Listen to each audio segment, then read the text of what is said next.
usia kini, semakin hari semakin tertutup mata hati, seakan tiada lagi pengobat hati sedih. Assalamualaikum warahmatullahi wabarakatuh. Alhamdulillahi rabbil alamin. Anzalal Qur'an hudan linnasi wa bayyinatin minal huda wal furqan. Asyhadu an la ilaha illallah wahdahu la syarikalah. Wa asyhadu anna Muhammadar Rasulullah sallallahu alaihi wasallam. La nabiyya ba'da amma ba'd.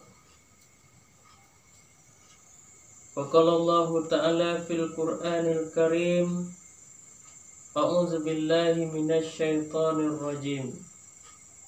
Bismillahirrahmanirrahim. Syahrul Ramadan allazi unzila fihil Qur'an hudan linnas wa bayyinatin minal huda wal furqan.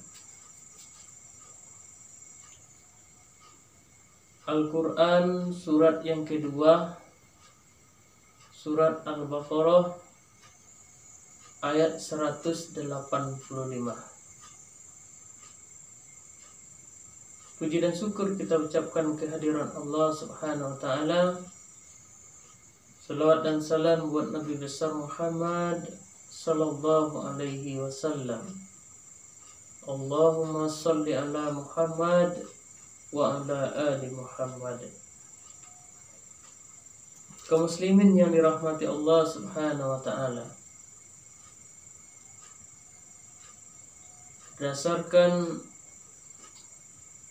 ayat yang kita bacakan di awal tadi, surat Al-Baqarah surat yang kedua ayat 185, Syahrul Ramadan allazi unzila fihil Qur'an. Bulan Ramadan adalah bulan di mana Allah turunkan Al-Qur'an.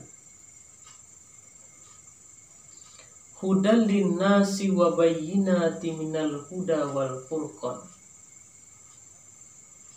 Sebagai petunjuk bagi manusia, menjelaskan yang hak dan yang batil,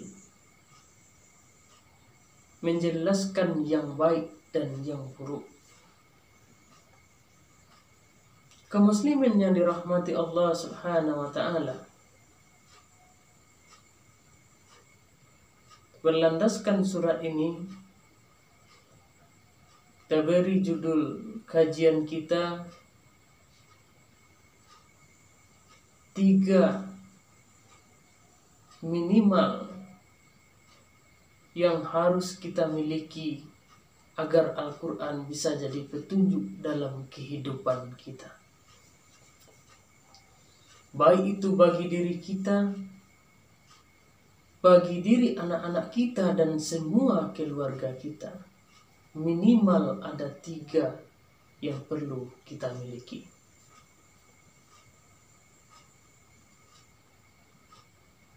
Yang pertama, Al-Quran bisa jadi petunjuk dalam kehidupan kita dan keluarga kita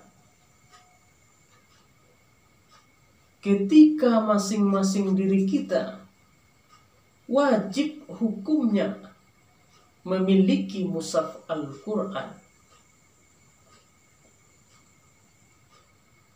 Tidak akan mendapat petunjuk kita dan keluarga serta anak-anak kita kalaulah kita tidak memiliki mushaf Al-Quran. Jadi syarat yang pertama agar Al-Quran bisa jadi petunjuk, wajib hukumnya setiap diri kita memiliki mushaf Al-Quran. Kaum muslimin yang dirahmati Allah Subhanahu wa ta'ala, Al-Quran Allah katakan hudal linnasi wa bayyinatin minal huda wal furqan.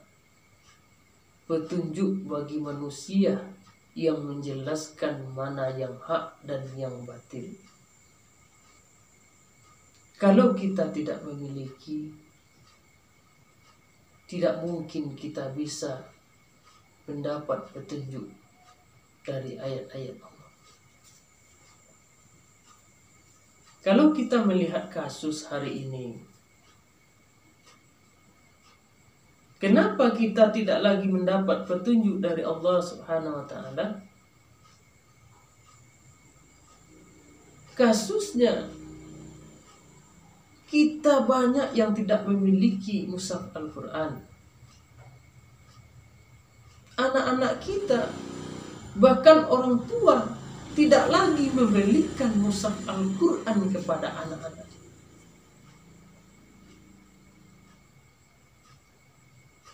Kalau untuk main tangan, permainan anak-anak kita,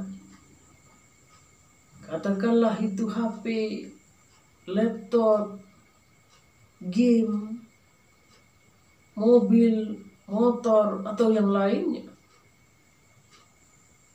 jutaan, bahkan sampai puluhan juta dan ratusan juta, orang tua sanggup untuk memberikannya. Bahkan tidak ada uang hari ini, dijanjikan minggu besok, bulan besok, atau tahun besok. Tapi pernahkah kita menjanjikan kepada anak kita berupa Al-Quran yang akan menjadi petunjuk dalam kehidupannya sampai mereka nanti berkeluarga? Inilah yang banyak ditinggalkan sehingga mereka tidak lagi mendapat petunjuk dari Al-Quran.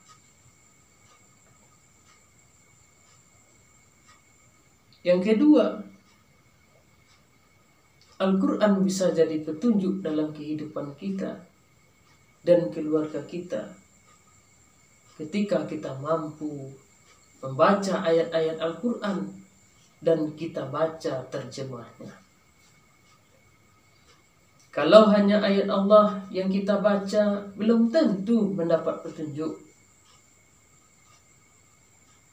Kenapa? Al-Quran ini berbahasa Arab. Tidak semua kita paham dengan bahasa Arab. Bagi kita yang tidak paham dengan bahasa Arab, kita mesti membaca terjemahnya, kita mesti membaca tafsirnya, barulah bisa mendapat petunjuk. Kaum muslimin yang dirahmati Allah Subhanahu wa Ta'ala, sebagai contoh, kita buka surat yang ke-63, surat Al-Munafikun, ayat ke-9, ayat ke-10. Allah bercerita kepada kita. Pada ayat yang ke-10, Allah meminta kepada kita, dan infakkanlah sebahagian dari harta yang aku titipkan. Melihat ayat ini jelas bahwasannya semua harta kita adalah titipan dari Allah Subhanahu wa Ta'ala. Lalu Allah minta, infakkanlah sebahagian saja sebelum datang kematian kepadamu. Kematian di sini maksudnya sebelum datang malaikat maut kepada kita. Allah meminta, infakkanlah, sedekahkanlah sebahagian saja. Tapi mereka banyak yang enggan, kata Allah. Ingatkan kepada mereka di saat sakaratul maut datang, mereka dalam keadaan menyesal. Apa yang dia sesali? Ya Allah, tangguhkan kematianku ya Allah. fa'asaddaka wa akuna minas sholihin. Kami akan bersedekah, kami akan berinfak, dan kami akan melakukan amal soleh. Ketika itu malaikat maut datang kepada kita. Mata terbelalak, melihat ke atas, ke kiri, ke kanan, seolah-olah bola mata kita mau keluar dan dalam keadaan panas. Ketika itu banyak juga yang mengartikan bahwasannya dia sedang menunggu sesuatu. Apakah itu anaknya? Apakah itu kakak, adik, atau keluarganya yang lain? Orang mengartikan bahwasannya dia sedang menunggu sesuatu. Padahal ketahuilah kaum muslimin, melalui ayat Allah surat Al-Munafikun ayat yang ke-10 ini, Allah ingatkan kepada kita bahwasannya mereka dalam keadaan penyesalan yang panjang. Mereka tidak menunggu sesuatu. Mereka tidak menunggu anak dan keluarganya. Tapi mereka dalam keadaan menyesal. Dan meminta kepada Allah, tangguhkan kematianku ya Allah. Tangguhkan kematianku.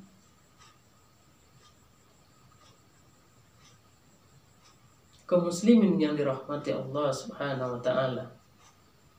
Ayat ini mungkin hafal bagi kita.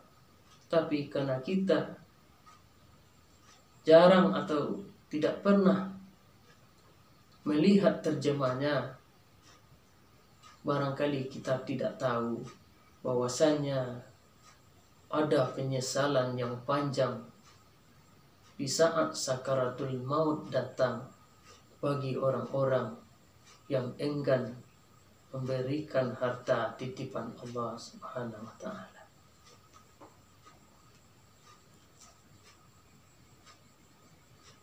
Contoh di ayat yang lain, di surat yang lain, surat Toha, surat At-Taubah, surat yang ke-9, ayat yang ke-34 dan 35. Allah ingatkan juga kepada kita, sesungguhnya kata Allah, banyak di antara orang-orang alim dan karib-karib kerabatnya yang memakan hak orang lain, yang mengambil hak orang lain,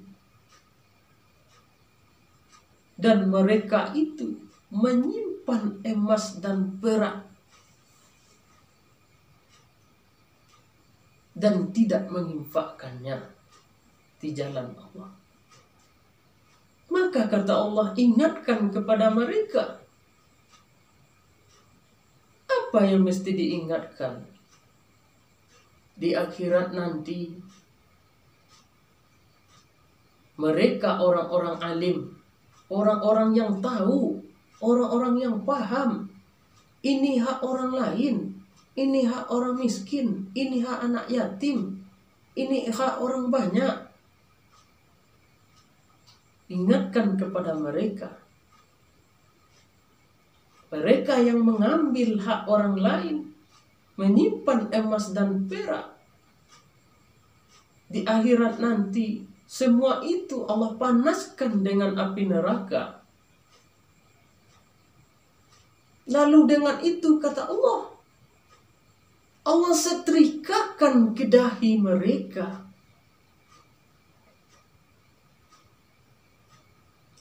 Lalu dengan itu kata Allah, Allah setrikakan ke punggung mereka.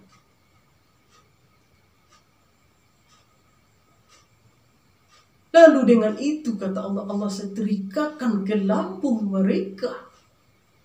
Seraya Allah katakan, inilah harta, inilah hak orang lain yang dahulu engkau ambil. Maka rasakanlah azabku, kata Allah. begitu beratnya bagi kita yang enggan berinfak, yang mengambil hak orang lain. Allah sudah ingatkan kepada kita. Jadi yang kedua, Al-Quran bisa jadi petunjuk ketika kita membaca ayat-ayat Al-Quran dan kita baca terjemahnya. Banyak contoh di ayat-ayat yang lain dan di surat yang lain.